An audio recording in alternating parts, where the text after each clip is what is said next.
so you'd be around the young Earth creationism. Okay. So now we have that cleared up. Good. So what can currently be known about God? As Joe mentioned, I am an agtheist, which is a sufficiently ugly term to bring together atheism and agnosticism.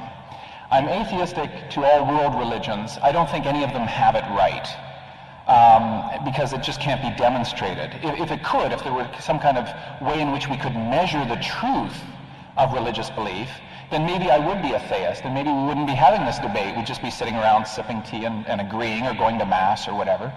But because there isn't a reality kind of measuring stick that can measure the various types of religions, I can find fault with every world religion. And so that's why I'm atheistic against basically world religions, but I'm an agnostic when it comes to the origin of the universe itself. Because I don't know if it was brought into existence as an intentional act or an unintentional act.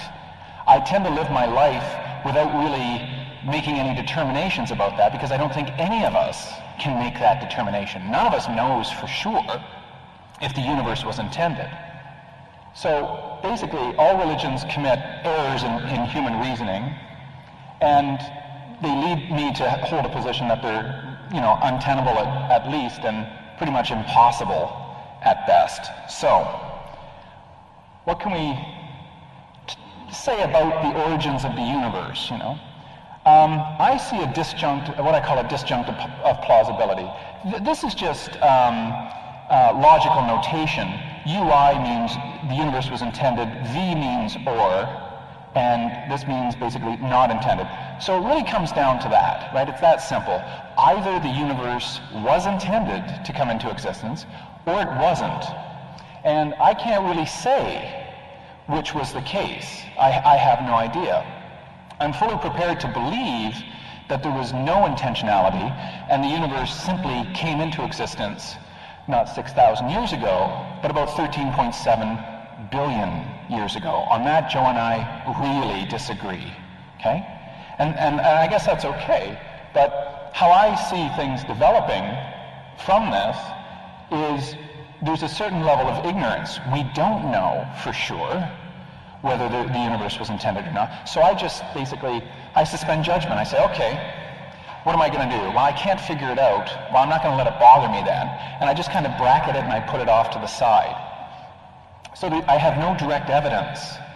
So basically, I'm going to worry about issues that are much more important to my life and my fellow humans and whatnot. I'm going to do many of the types of things that Joe does in terms of trying to help others and be compassionate and that sort of thing, which are built into both his philosophy of life and Mr. Corrin's philosophy of life. So there's overlap, and I think we can all agree that it's good to help others and it's good to be charitable and so on and so forth.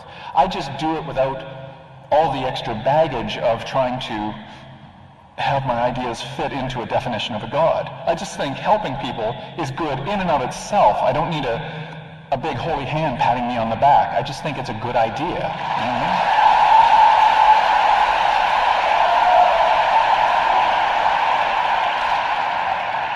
Now, if it turns out that the universe was unintended and there is no God, then the universe is accidental. And, well, essentially, that means we are all accidents. But what wondrous accidents we are to be able to come around and to have this dialogue, this debate tonight. Right? So the universe would be without meaning. And Joe says, well, that's irrational. That's a horrible thing, a universe without meaning. Let's just do a thought experiment for a second. Let's imagine, John Lennon, let's imagine that the universe has no meaning and that we are accidental. Now ask yourself this. What does it change? You're still here? You still love your fellow man? You still care about your family? You still care about the environment, the rest of the world, your schooling? It doesn't change a thing, because we all still got to struggle through life no matter what, whether there is ultimate meaning or there isn't. So we're still here, we're in this together, and let's figure out how we're going to get along. I think that's the most important thing, because Otherwise, we're going to try to fit our ideas into a particular type of perspective that says, I'm right, and those of you who don't agree with me, you're kind of wrong. I love you and all, but you're burning in hell forever and all time. So there's a bit of a problem sometimes, right? And it can be frightening. This can be a very frightening realization, because people want meaning. They want purpose. I think it is an instinct. I think it is from biology. I really do believe we have developed consciousness and the ability to question who and what we are, and we do look for meaning. And when life doesn't work out very well for us, we want to believe that there's something more. Why? Because it actually makes evolutionary sense. It's going to keep us around a little bit longer to survive and reproduce. So it's actually built into us to desire and strive for meaning. So we're going to create all sorts of things to develop this concept that there is more, or when we fail, don't worry about it, it's going to be okay. I tend to think if there's meaning and purpose, I haven't discovered it yet. I'm not saying it doesn't exist, I just haven't discovered it yet.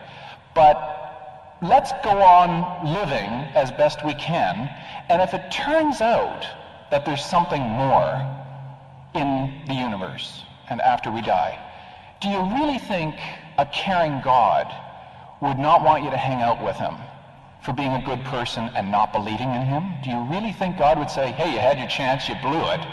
Right? It doesn't sound fair.